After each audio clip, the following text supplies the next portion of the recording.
You may have heard about the Quran's idea of paradise being 72 virgins, and I promise I will come back to those virgins.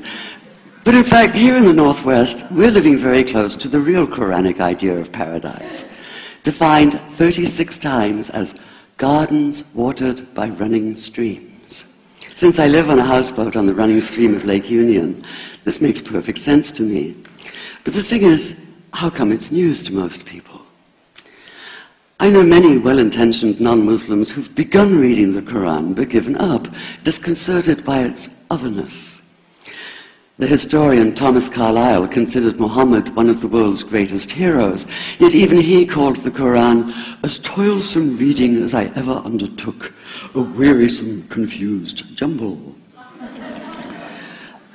Part of the problem, I think, is that we imagine that the Quran can be read as we usually read a book, as though we can curl up with it on this rainy afternoon with a bowl of popcorn within reach, as though God, and the Quran is entirely in the voice of God speaking to Muhammad, were just another author on the bestseller list. Yet the fact that so few people do actually read the Quran is precisely why it's so easy to quote, that is, to misquote. Phrases and snippets taken out of context in what I call the highlighter version, which is the one favored by both Muslim fundamentalists and anti-Muslim Islamophobes. So this past spring, as I was gearing up to begin writing a biography of Muhammad, I realized I needed to read the Quran properly as I could, that is. My Arabic's reduced by now to wielding a dictionary, so I took 4 well-known translations and decided to read them side by side, verse by verse, along with a transliteration and the original 7th century Arabic. Now, I did have an advantage. My last book was about the story behind the Shia-Sunni split, and for that I'd worked closely with the earliest Islamic histories, so I knew the events to which the Quran constantly refers, its frame of reference. I knew enough, that is, to know that I'd be a tourist in the Quran, an informed one, an experienced one even, but still an outsider, an agnostic Jew reading someone else's holy book. So I read slowly. I'd set aside 3 weeks for this project, and that, I think, is what is meant by hubris, because it turned out to be 3 months. I did resist the temptation to skip to the back where the shorter and more clearly mystical chapters are, but every time I thought I was beginning to get a handle on the Quran, that feeling of, I get it now, it'd slip away overnight, and I'd come back in the morning wondering if I wasn't lost in a strange land. And yet the terrain was very familiar. The Quran declares that it comes to renew the message of the Torah and the Gospels, so 1/3 of it reprises the stories of biblical figures like Abraham, Moses, Joseph, Mary, Jesus. God himself was utterly familiar from his earlier manifestation as Yahweh, jealously insisting on no other gods. The presence of camels, mountains, desert wells and springs took me back to the year I spent wandering the Sinai desert. And then there was the language, the rhythmic cadence of it, reminding me of evenings spent listening to Bedouin elders recite hours-long narrative poems entirely from memory.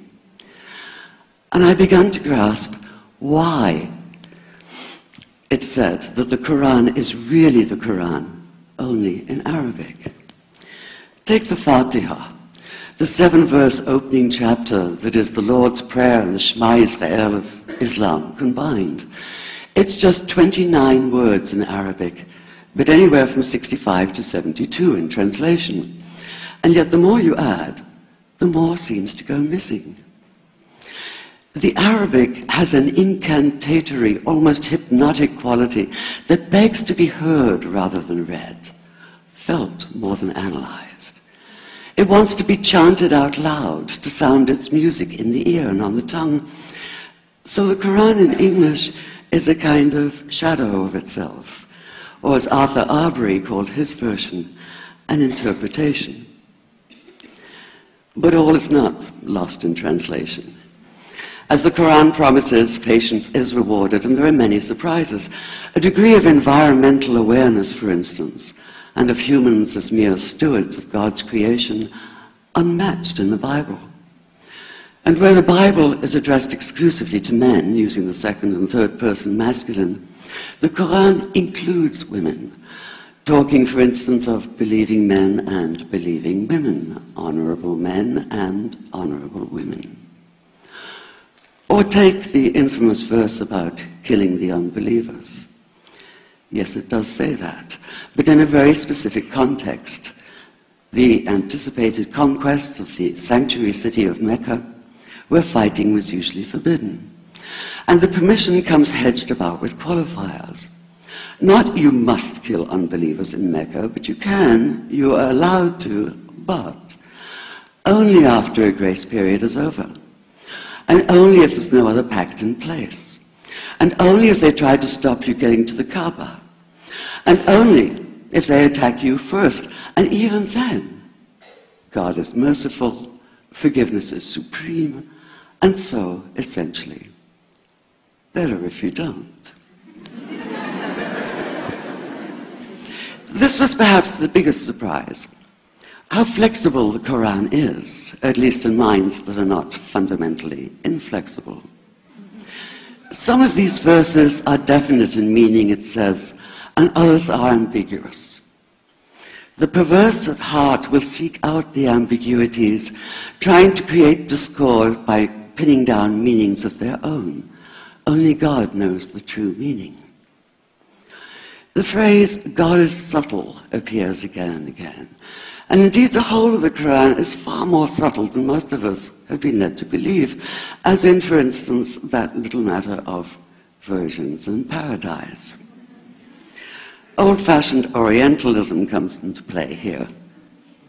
The word used 4 times is huris, rendered as dark-eyed maidens with swelling breasts, or as fair, high-bosomed virgins. Yet all there is in the original Arabic is that one word, huris. Not a swelling breast or high bosom in sight.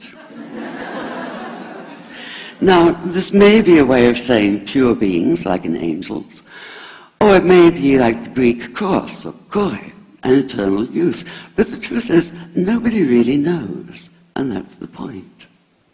Because the Quran is quite clear when it says that you will be a new creation in paradise, and that you will be recreated in a form unknown to you, which seems to me a far more appealing prospect than a virgin.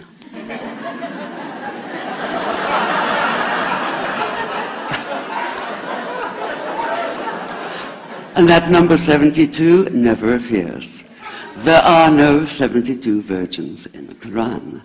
That idea only came into being 300 years later, and most Islamic scholars see it as the equivalent of people with wings sitting on clouds and strumming harps.